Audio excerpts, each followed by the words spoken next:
A lazy wife who neglects her chores like this should leave the house. My mother-in-law said. I am being blamed. My mother-in-law looked at me with a stern gaze. My sister-in-law said, I will take care of Mom and Scott, so you are not needed here. You always look so tired and gloomy. My sister-in-law, who does no household work at all, said this with a look of disdain. Wait, Scott. Your mother and sister are too cruel. I sought help from my husband, but he too spoke with contempt. Just as Mom and sister said, a wife who is only focused on work and cannot do household chores is of no use. Besides, I'm now in a good relationship with a young part-timer, so you are no longer needed. Pack your things and leave quickly. I was stunned while the three of them cast at me to get out of the house. While listening to their words, I looked down and clenched my fists tightly. Still, I tried to remain as calm as possible and said understood. I will leave. The downfall of the family that has always put everything on me is about to begin. My name is Kristen. I am 32 years old, working at a company while taking care of my family. Nowadays, most women continue to work after marriage, and since I'm passionate about my job, I have continued to work at the company I joined as a new graduate. During a busy morning preparation, my husband started a conversation. Hey Kristen, can you take care of this? The deadline for the tax return is approaching. He handed me a pile of bills and receipts. Again? I wish you'd handle your own shop's accounts. I replied seriously, but Scott averted his gaze. You know I'm not good at this kind of detailed work, right? You're always a big help, thank you. Scott and I got married 5 years ago. He was working at a restaurant I frequented, and our conversation there led to us getting along. As we got to know each other better, we started dating and eventually got married. Scott has fulfilled his long-term dream of opening a cafe and is currently running it. However, when it comes to the tedious tasks like buy-in, office work, and accounting, he tends to rely on me just like with the taxes. Sighing, I headed towards the entrance when my mother-in-law approached me. Kristen, I feel like eating Chinese today. Can you take care of it? Understood. Could you please wash the rice instead? My mother-in-law frowned and said, Why do I have to do it? I don't want to. You should come home early and take care of it. Also, Jenny and the kids will be back this weekend, so please prepare meals that the children can eat. What? Okay, understood. I reluctantly answered and left the scene. When Scott and I got married, I had hoped for a life with just the two of us. However, Scott had a different idea. Scott said, My father passed away, and my sister is already married, so I'm worried about leaving Mom alone. Since the house is big, I think it's good for us to live together. I had no choice but to agree. As a result, we started living in my mother-in-law's house with her. When we first started living with my mother-in-law, who is not good at household chores, the house was quite messy. After my father-in-law passed away, my mother-in-law had been living on her pension alone. That pension was mostly used for eating out, as she hated cooking. Scott sees household chores as a woman's job and shows no willingness to help. While continuing to work full-time, I am responsible for all the household chores. Jenny, my sister-in-law, also comes back often with her children even after getting married and leaving the house. When she comes over, the burden of household chores naturally doubles. This morning, when I heard that they would be coming over this weekend, I thought to myself, not again. While thinking about this, the dreaded weekend arrived. Ideally, weekends away from work should be a time to rest, but when Jenny's children come asking to play, it's hard to say no. While taking care of the children all by myself, I also need to prepare meals. In the midst of this business, my sister-in-law made an unexpected statement. Kristen, I'm actually in the midst of getting a divorce and will be staying here with the children starting next month. Hope to get along with you. I hadn't heard about that. I answered in surprise. What's the matter? Do you have a problem with it? In response to my sister-in-law's dissatisfied reply, I hurriedly answered. No, it's not like that. Rather, that must have been hard going through a divorce. When are you planning to move in? I asked. The sooner the better, she answered. Knowing that my sister-in-law and her children would be coming back, I was initially bewildered but soon tried to think positively. Since my sister-in-law was a full-time housewife, I thought she would surely be a help with household chores. I hoped that my burden would be lessened. Although I am not particularly close to my sister-in-law, I was hopeful that my load would be lighter. However, that hope was quickly shattered. Perhaps due to being raised by my mother-in-law, my sister-in-law also did not help with any household chores, spending all day in front of the TV and eating snacks. She did not engage in any domestic or external work. I heard that a major factor behind her divorce was her neglect of household duties. I ended up doing the household chores instead of my sister-in-law, as well as preparing meals for her children who are picky eaters. Additionally, preparing for kindergarten drop-offs also became my role. As time went on, I became busier with a new project at work. This led to more days requiring late-night overtime and early morning starts. Upon returning home, the place was so messy that finding a spot to step on the floor was difficult, and I was utterly exhausted. The minute I would come back from work, my family would complain, "Isn't dinner ready yet? Why are you so late?" As I struggled to manage household chores due to my busy schedule, I began receiving harsh comments from my mother and sister-in-law. My mother-in-law said, "The laundry is piling up. Don't cut corners just because you're busy with work." I replied, "Mother, I'm also busy with work." My sister-in-law criticized, "Look how defiant she is towards her mother-in-law. Kristen is scary. And the meals are already made, poor kids. Since you are also home all the time, could you perhaps help a little?" I suggested. Then, my mother-in-law said, "Why would you make Jenny work? Besides, since Scott is a business owner, you shouldn't have to work.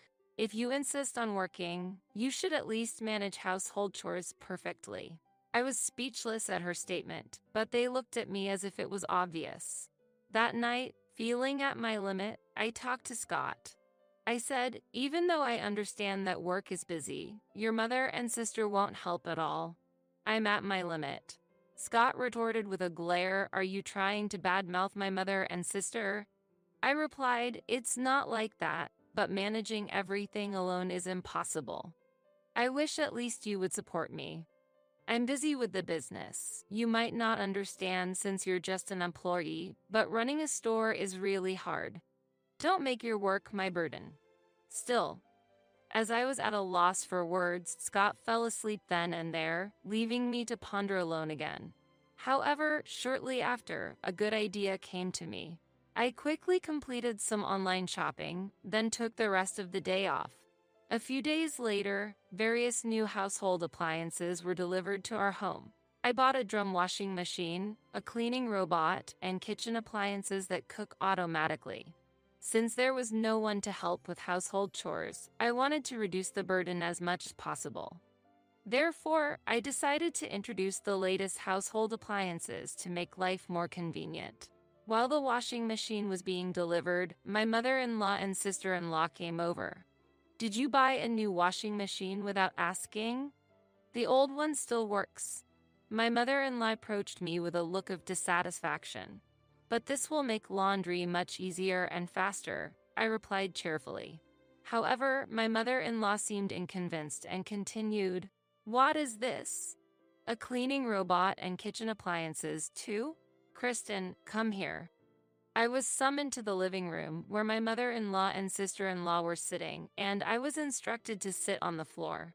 Scott was also there, sitting confidently next to my mother-in-law. When I asked, "What's the matter?" my mother-in-law exclaimed loudly, "What do you mean, what's the matter? Buying appliances to make it easier for you with the household money? What were you thinking?" "I'm not trying to be lazy. I just want to make household chores more efficient," I argued back. "It's not about that," my mother-in-law criticized. "People nowadays rely too much on machines for everything."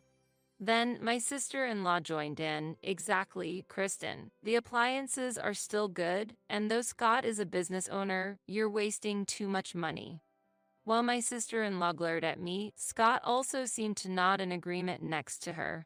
I tried to argue back regarding that, but my sister-in-law didn't let me finish, always looking for the easy way out, and you can't even do household chores properly? What were you thinking? She criticized me. Despite wanting to fight back, I remained silent. Angered by my silence, my mother-in-law couldn't hold back anymore and blurted out, "A lazy wife who neglects her chores like this should leave the house." Shocked by her words, I looked at my mother-in-law, who was glaring at me. "With Mom and Scott here, we don't need you." Always looking so tired and spreading gloom like a parasite, my sister-in-law hurled harsh words at me too. Her words were in a tone of utter disdain. "Wait, Scott, your mother and sister's way of speaking is too cruel. I've always." I sought Scott's support, but Scott scornfully replied, "What Mom and sister are saying is right. A wife who can't manage household chores is not needed." I stared at Scott in surprise, but he just sneered. "I run a business and have the freedom to spend money. A wife who shops selfishly just to make her own life easier is not needed." I couldn't hide my astonishment and said, "Why would you say that? I'm currently seeing a young part-timer. She's attractive, unlike you. Your presence is no longer needed. Pack your things and leave immediately." Scott coldly uttered those words. Stunned by his words, I was subjected to their criticism of being a failure of a wife. While listening to them, I looked down and clenched my fists in anger. After being used and then spoken to in such a manner, I'll show them. I'll make them regret this, I vowed to myself. Facing them with as little change in expression as possible, I said quietly, "Understood. I will leave." "Finally got it, huh? We'll be better off without a useless wife," my mother-in-law said contemptuously. Ignoring her words, I took out something specific from the living room drawer. "Scott, let's get divorced," I said, presenting him with a pre-filled divorce form. Exhausted, I had prepared the divorce form in advance as insurance. "Huh, you had that prepared? Fine, I'll sign it. Don't blame me if you regret it," Scott said mockingly and signed the divorce form on the spot. That day, I packed all my belongings and moved to a short-stay apartment with the divorce form in hand. No one saw me off. Soon after, I submitted the divorce form to the city hall and rented an apartment in my name.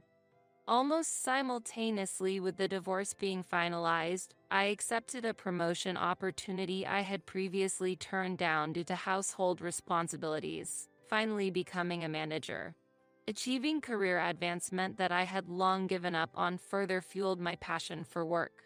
An environment where no one hindered my tasks was my greatest joy. About a week after leaving the house, I started receiving calls from my former mother-in-law. However, I was busy and had no desire to speak with someone who had once looked down on me. Therefore, I consistently ignored her calls. A year passed, and one holiday while I was relaxing at home, I received another call from my former mother-in-law. This time, I decided to answer the phone and end it once and for all. "Hello? Kristen, you finally answered. You're terrible. How could you ignore my calls for a whole year?" I could hear my mother-in-law's flustered voice from the other end. "Do you need something?" I responded indifferently. "Well, first, how are you doing, Kristen? Are you doing well?" My mother-in-law asked as if probing. I answered, "How I am doing? I've rented an apartment for myself and am working hard. I've been promoted and my income has increased. I'm living a comfortable life." My former mother-in-law sounded a bit puzzled, but continued really. "So, Kristen, would you consider coming back?" Trying to persuade me to come back. I felt a chill at her sugary voice but asked, "Why now?" "Actually, we're in a tight financial situation," I said coldly with a smile. "I see. I heard Scott's Cafe is making less than $1,000 a month, and neither you nor your daughter are helping, right? You knew that." I was well aware that Scott's Cafe was only making about $800 a month in profit since I was in charge of the accounting. Despite boasting about being a business owner, Scott had not been managing sales or administrative tasks properly and seemed unaware of the reality. I was handling the accounting and buy-in, so I'm well aware of the situation. You should have said something. I had no idea that you were a manager at a major company and financially providing for us. Yes, indeed. I was contributing over $3,000 a month to the household. That was the basis of your living. I was aware that Scott's Cafe was hardly making any profit. Therefore, a significant portion of my income went to providing living expenses for my in-laws. After I left, Scott must have realized for the first time that he couldn't make ends meet with just his cafe's income. My former mother-in-law pleaded earnestly, "Kristen, please, I want you to come back. By the way, how is Scott's Cafe doing now?" I ignored my former mother-in-law's request and asked out of curiosity. "That place might not last till next month. The part-timer has also left." "That's to be expected. With such careless management, it's impossible to maintain the store. Who would want to work under someone who is high in self-esteem but slacks off on important tasks?" As I laughingly spoke, my former mother-in-law was left speechless on the other end of the phone. "Shall we end this conversation?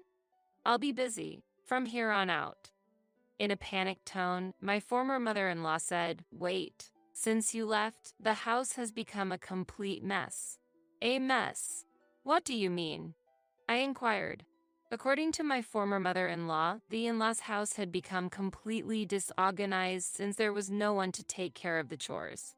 With children around and no one to tidy up, the house was cluttered, no one was cooking, and they had to rely on eating out or buying meals, leading to increased food expenses. Additionally, the washing machine broke, and they had no funds to purchase a new one. My mother-in-law said, "If only you had left those appliances behind." I counted, "Aren't those the appliances you called for being lazy? Why shouldn't I be able to take with me what I bought with my own money?" I regret saying such things, but I never imagined that the house would change so much just because there was no one to do the chores. I confronted my former mother-in-law's angry demeanor. "Why is it that 3 adults can't do household chores? What are my sister-in-law and Scott doing?" My former mother-in-law spoke in a calm voice. "Scott has been unsettled since the part-timer left and the cafe's income stopped. Since then, he just stays at home and doesn't help with anything." "Oh, so much for being a business owner who could freely spend money," I replied sarcastically. "Moreover, Jenny hasn't made any move towards employment and has abandoned household duties. On top of that, she keeps asking me for pocket money for herself and her children. My pension isn't enough to cover all this." I was told by your daughter that you didn't need me because she was there, right?" My sharp retort was met with more sweet talk from my former mother-in-law. "Kristen, please.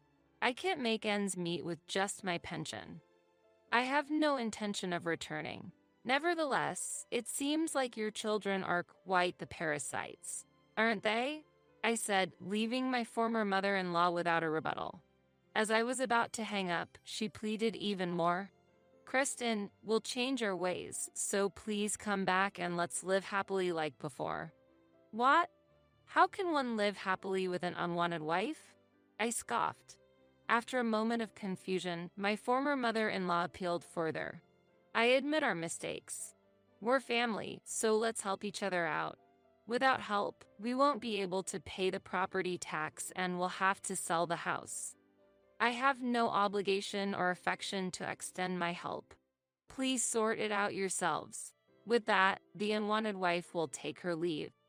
Ignoring her screams, I turned off the phone and blocked my former mother-in-law's number. Relaxing at my clean home and enjoying a cup of coffee, a smile crossed my face. 3 months later, when I happened to pass by the location of Scott's former cafe, it was already an empty lot. The store had indeed closed.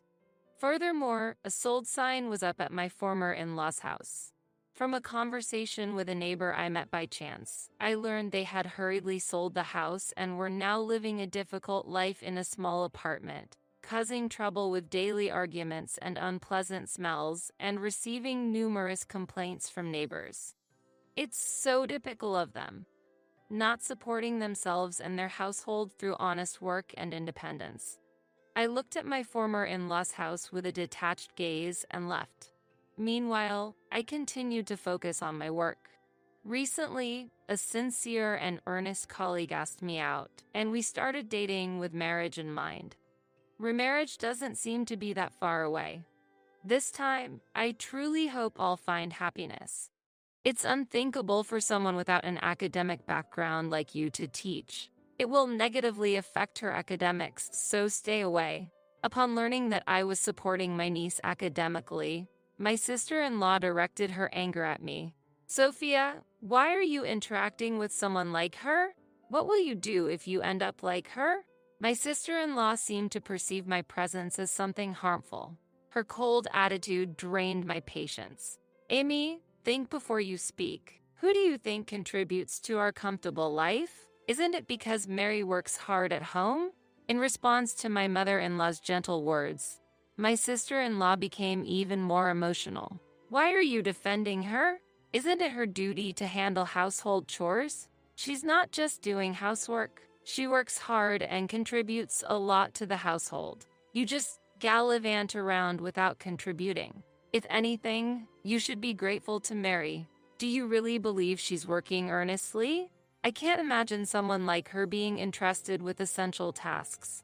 My sister-in-law then grabbed my desktop computer and threw it out of the window. What are you doing? You're probably pretending to work hard without achieving anything. Leave this house immediately. I rushed outside to check on my computer, but it was damaged irreparably. I had also lost the valuable work data I had saved. I was genuinely shocked and disappointed by her immature actions. I couldn't imagine continuing to live together under such circumstances. I had been tolerating it for the sake of my relationship with my husband and mother-in-law, but this incident pushed me beyond my limits. I left a message and decided to return to my parents. I am Mary, 29 years old. Last year, I started a new life with my beloved husband, Sean.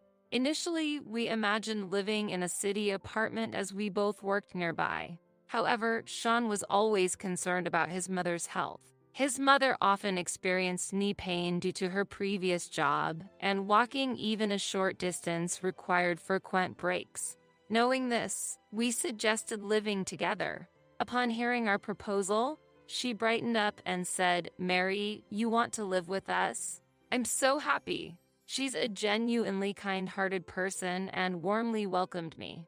However, there was a concern. My sister-in-law, Amy, was obsessed with academic backgrounds. During our first family meal, my educational background came up and her demeanor changed. "Mary, you didn't go to college, right? Why would Sean choose someone like you?" She spoke to me in a somewhat harsh manner. "Cess, that's not a nice thing to say. But you graduated from a national university, Sean, and I graduated from a famous private university. Couldn't you find someone smarter and more charming? What's the merit of marrying someone with a lower education?"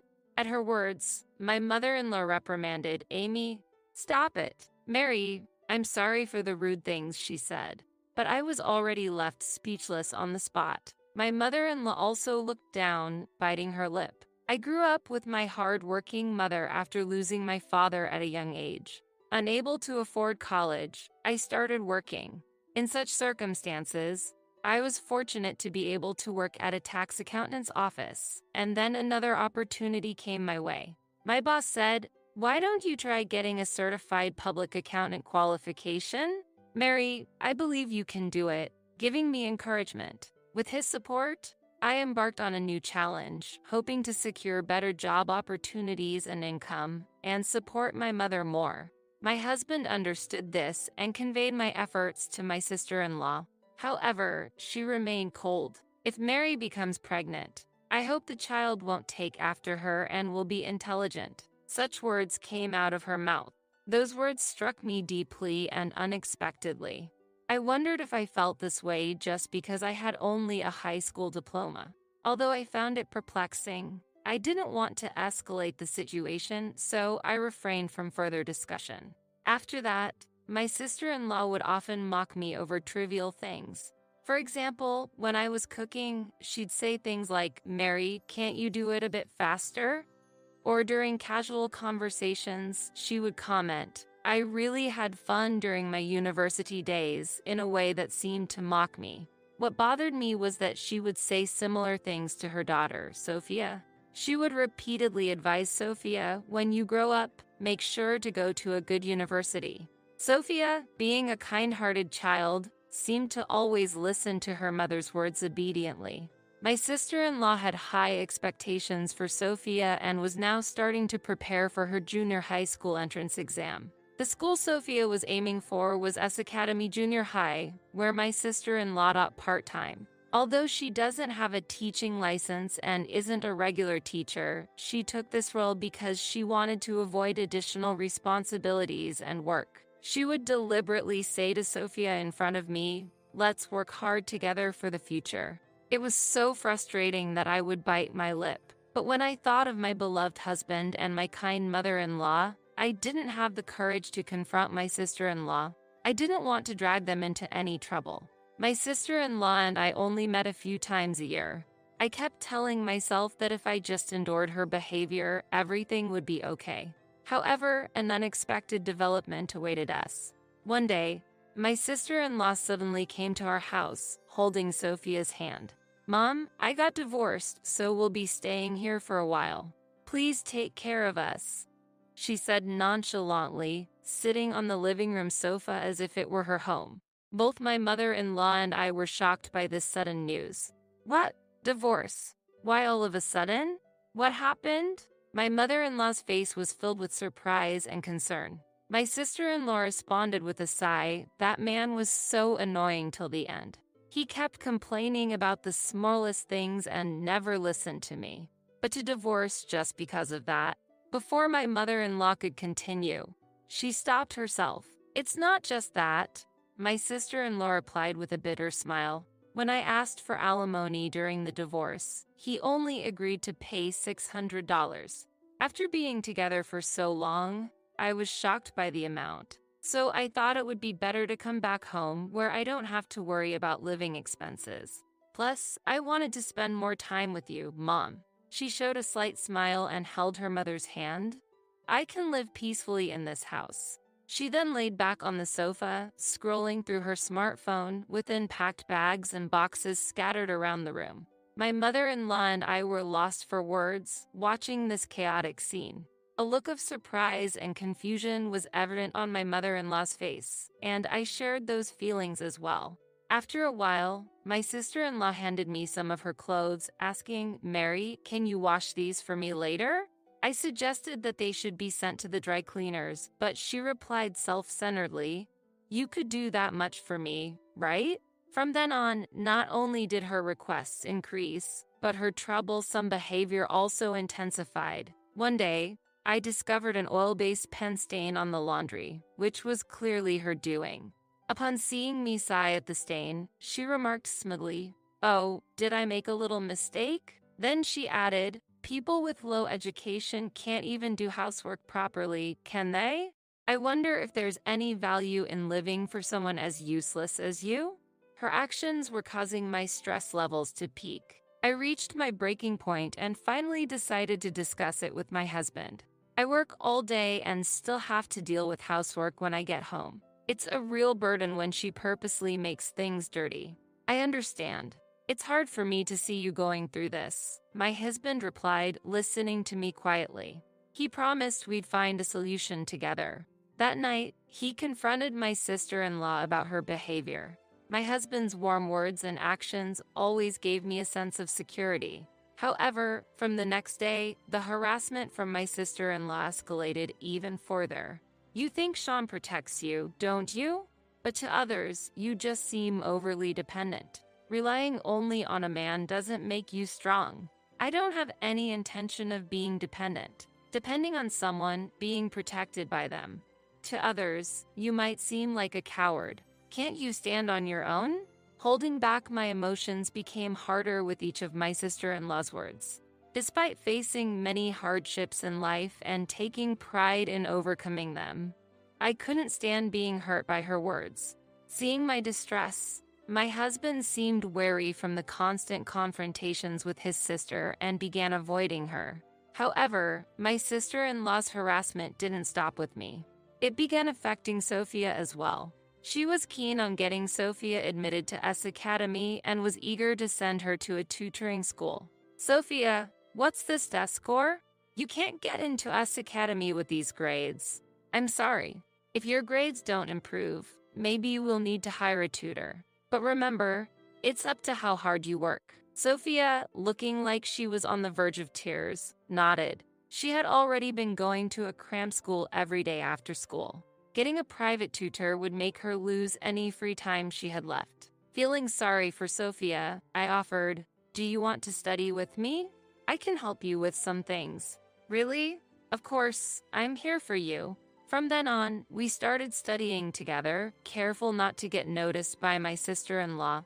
Although Sophia sometimes struggled, she grasped concepts when taught patiently. "Mary, I got 80 points on my test." "That's great, Sophia. You worked really hard." Sharing that success brought genuine warmth to our hearts. My mother-in-law, who noticed our efforts, sometimes cheered us up secretly by sharing delicious cakes with us.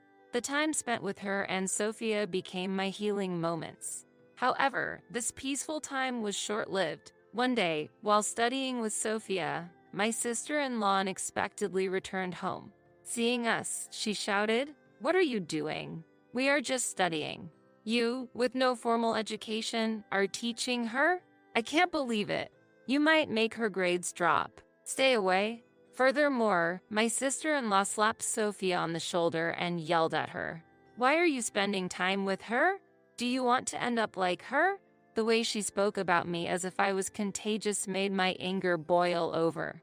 All the things I had been holding back just overflowed. As I told you before, I only graduated high school due to financial reasons. Judging someone solely based on their educational background is wrong. "What did you say?" My sister-in-law exploded even more. Hearing the commotion, my mother-in-law intervened. "What's happening here? Mary is getting too close to Sophia. What if her low educational background influences Sophia? Do you know who's ensuring our comfortable lifestyle? Haven't you seen how hard Mary works at home?" My mother-in-law's calm yet pointed words only fueled my sister-in-law's anger. "Why are you defending her?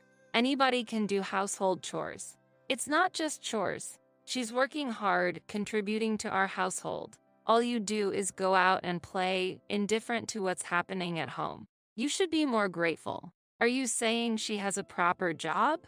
I can't believe it." With that, my sister-in-law grabbed my PC from the desk and threw it out the window.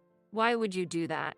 That job you cherish so much probably isn't that big of a deal. Stop acting so pretentious. Just leave this house already." I rushed outside in a panic to check my computer, but it was broken beyond repair. It contained my work's vital data. I felt anger and disappointment towards her childish behavior. Living together with someone like this was then impossible. For a long time, I had valued my relationship with my husband and mother-in-law, trying to protect our household. However, I had felt my limits then. That night, I left a note and decided to return to my parents' home. The next morning, I received repeated calls from my sister-in-law, but I ignored all of them. However, within a week, my husband and sister-in-law showed up at my workplace. He strongly conveyed his apologies, saying, "Amy's completely wrong this time. Amy, please apologize sincerely." Though encouraged by Sean, her dissatisfaction was evident from her attitude. "Why should I apologize? Sophia's grades have clearly dropped in her absence. Mary's presence must have been important not only for Sophia but for you as well." Indeed, I had felt guilty deep down about Sophia's academic struggles. It seems there's no other way. "Mary, come back home and support Sophia's studies. I never wanted to live with someone with your educational background, but I'll endure it for Sophia's sake." I had wanted to return for Sophia's sake, but her arrogant tone nearly extinguished that desire. If you truly care about Sophia's education, why don't you teach her yourself, Amy? You strongly recommended her to study for exams, so why are you neglecting her? I don't want to be told anything by someone like you. I encourage Sophia to study for exams because I don't want her to end up in a lowly position like you. Is that really all there is to it? I want Sophia to grow up to be an elite adult like me. I want her to graduate from a renowned university and build a career like the one I've established at the prestigious S Academy, she continued, flaunting her own success. Unable to bear the exchange, my company's director intervened and tried to resolve the matter peacefully. Excuse me, I assume you are Mary's family? Nice to meet you. Yes, that's right. My husband greeted the director politely. I have overheard a little. I'd like to affirm that Mary has shown tremendous capability and contributed significantly to our company. Really? I never thought you'd hire someone with just a high school degree.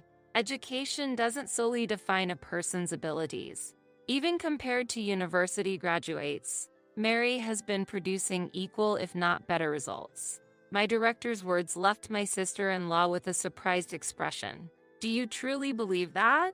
I think educational background determines one's status and value. The director responded calmly. You mentioned you work at S Academy. May I have your name? My name is Amy Smith. You're Ms. Smith. I've heard about your troublesome attitude and behavior.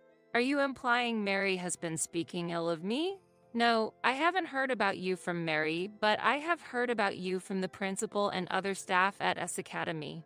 Amy's eyes widened, clearly taken aback. Here's the reason. The director handed her a business card. It clearly read S Academy Board Chairman. You're the chairman. Both my husband and I were utterly shocked, lost for words. Upon understanding the information on the card, Amy's demeanor changed instantly, her eyes filled with fear and surprise. I've heard about your behavior and issues within the academy. Delegating your work, shirking responsibilities, and even discriminatory actions towards students. Numerous problems have been pointed out. In a panic state, Amy responded, "That's not true." Of course, I was considering a direct response. Upon hearing this, my sister-in-law started to panic. I can't lose my current job. I just got divorced, and it's stuff to support my daughter and myself. She begged desperately with a serious look on her face. The principal replied calmly but with deep understanding. Our school's policies and philosophies are clear. We cannot tolerate work behavior like yours. My sister-in-law was devastated and burst into tears on the spot. The next day, an official notice from S Academy confirmed that she had to leave the school. Unable to hide her shock, she returned home in confusion. Afterwards, she locked herself in her room, and occasionally, voices of anger and dissatisfaction could be heard. This situation started affecting the family dynamics. Her stress was often directed at Sophia and her mother, and the tension in the household grew day by day. How can you not even solve this simple problem? For a sixth grader, this is unacceptable. You will not rest or sleep until you finish this textbook tonight, so make sure you get it right. Sophia had been studying under this strict guidance day after day. Her fatigue was evident on her face, and I was worried she might fall. Amy, stop pushing Sophia like this. Think about what you're doing. My mother-in-law interjected, unable to bear the situation. Mom, shut up. I don't want to hear anything you say. Taking the situation seriously, my mother-in-law finally told Amy to leave the house. Amy, you can't stay here any longer. Leave now. Why should I be the one to leave? You're the one pushing Sophia to the brink and harming her mental health. If you care about her as your own daughter, leave this house now. I can't believe you're trying to take my daughter away from me. My mother-in-law asked the distressed Sophia. Sophia, what do you want? Do you want to stay in this house or go somewhere else with your mother? Sophia's answer was clear. I want to stay in this house. I'm scared to be with Mom. Shocked by these words, Amy lowered her head and cried. But my mother-in-law's resolve was firm, and she escorted her daughter out of the house. Reflect sincerely on your actions. What you did can never be tolerated." With that, my mother-in-law closed the door. Afterwards, my sister-in-law ended up losing her job and home. She tried various jobs, but due to her personality, she struggled, and her difficult life continued. With her gone, I returned to my mother-in-law's home and regained our peaceful daily life. Sophia regained her peace of mind and started to smile every day. When we learned that she wanted to continue her studies, we, as a couple, decided to support her. A year later, Sophia successfully passed the entrance exam to S Academy. As her hard work finally bore fruit, we felt genuine relief and joy. Now, Sophia continues to work hard towards her dream of becoming a teacher. We hope to continue supporting the path